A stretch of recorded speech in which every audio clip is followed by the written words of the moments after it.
Hello everyone, I'd like to welcome you all to a very special cast of The Lord of the Rings, The Battle for Middle-earth 2, The Rise of the Witch King, patch 2.02 version 7. That is right guys and gals, I'm going to be casting the September 2018 Stonewain Valley 2 vs 2 tournament. It's been a long time coming, it's been kind of a pet project I've had in my head, but a lot of things have been happening to keep it from happening, so I'm finally going to be able to start working on that. Let's get right into the players real quick before we go into anything else. So spawning in the far western position, it's going to be MayShadowFax spawning in as Goblins. Now he's going to be supporting as Elves. The deep blue is going to be Earendil. Over on the eastern side of the map, spawning in the front position is going to be djinges. I realized that in one of my previous games I mispronounced his name, and so I took some time to make sure I was pronouncing that correctly. I was made aware of that by For, so thank you, For. Djinges is going to be spawning in as men in the royal purple. Earendil will be very proud of that color. And his ally support is going to be Turin. But of course, unfortunately, it's not going to be Turin bar. It is just simply Turin, spawning in as Isengard in the white. Now, he's going to be putting in lots of farms. This is a 4K game in the tournament. The tournament is going to be 4Ks. So everyone's going to get a hero out.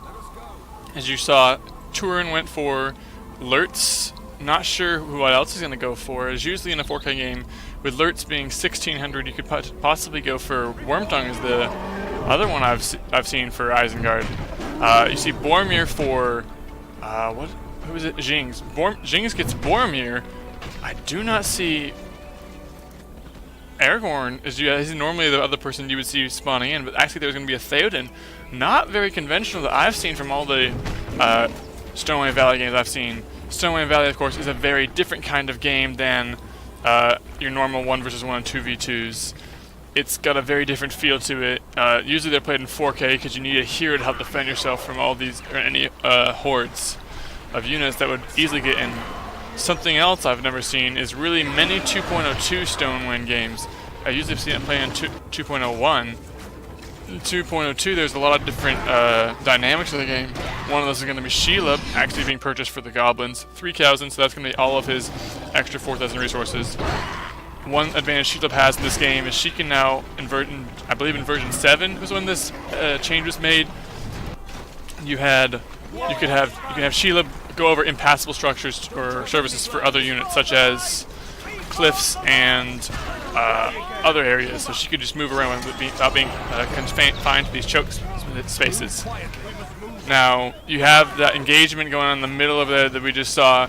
I have to remember the names again. Djinges did push up the middle, but he's going to be pushed back as Glorfindel from Earendil goes in. It goes in maybe a little bit too close in my take, and if you ask me. Djinges did get, or Earendil, excuse me, did get the level 3, so as the blade appeared, he's going to put that down. But he did engage a lot of troops there. He's going to try and take out Boromir, but he's so close to death he's going to have to retreat. Carnage goes down for Lurtz as he got up to level 3. That is the level 2 ability though. And so Glorfindel's going to run away, barely surviving.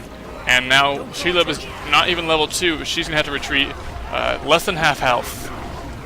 So now this western team looking to be in a bit of a tight spot.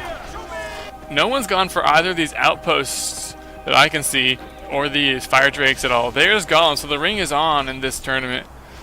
The ring is on. It sounds like the race is on. But you got Theoden is now up to level 2, so all allies have the leadership. He's almost level 3, but there's going to be a elven statue that just goes down right there, so this position is going to be a lot harder to defend for the elves and the goblins of the west. Normally you would think the goblins would be from the east, but unfortunately they're from the west. You got a lot of goblin caves going down here for MayShadow to help protect. As with a Stonewain Valley game, you do not want to put your production buildings up in your base if you're the support player, as it takes so long to get from there all the way down to your ally. The stable's now out for Djinges there. He's going to be upgraded to level 2 to get some Rohirrim out maybe, or maybe go to level 3 for some Coda. You got Djinges getting a group of forces from men, going to be sneaking in the back and start working on all these production buildings in the back. And now in version 7, there was something that happened that was unforeseen. All the Goblin Caves had I believe the health the health stats of a resource building, so they're very easy to take down. And so this Fall Force is going to be able to take out, I believe, 2 Goblin Caves right there. Shield now up to level 2, 1 more level, and she will get the Instill Terror ability, which is very useful as long as the opponent is not level 5, near a hero that has the ability to nullify fear, or near a statue. Now Glorfindel charging, and they're going to be going a little bit too far, I think. He's going to get pinned there. I think he might just go down there. He activates Blade of Purity, but these pikemen all clumped up, lurch from the back, firing away. You got the Berserkers. Actually, they're going down kind of fast with the Blade of Purity.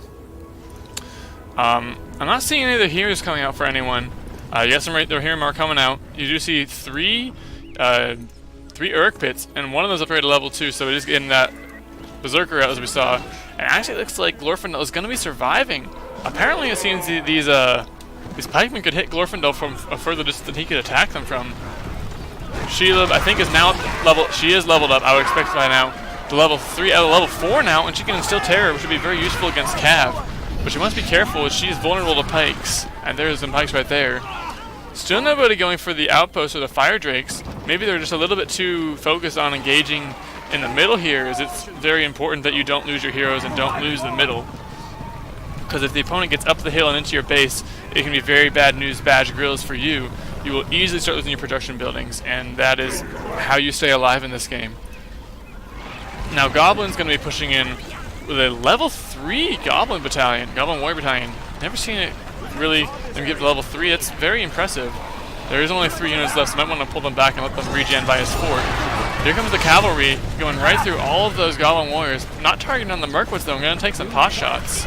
And here comes the Berserker and Lurtz and the crossbows of Isengard of Turin. They're going to start working down stuff. But actually, I think... Oh, and actually Theoden goes down there. I think Sheila is going to help out there. She's going to stay alive. Theoden does go down. The cavalry are going to have to retreat. Glorfindel going a little bit too far forward, I think, might go down here as he is way overextended. Sheila about level 5. This is that burr ability. Actually, something very surprising happening there. I think djinges and Turin realized they lost too much there, maybe? I don't think they did, though. They had Sheila, they still had, or excuse me, they still had their heroes. Boromir, I think, was still on the field. Maybe I did not see him in that battle, so he might have actually fallen earlier on and I missed it. But a very good game, I would think.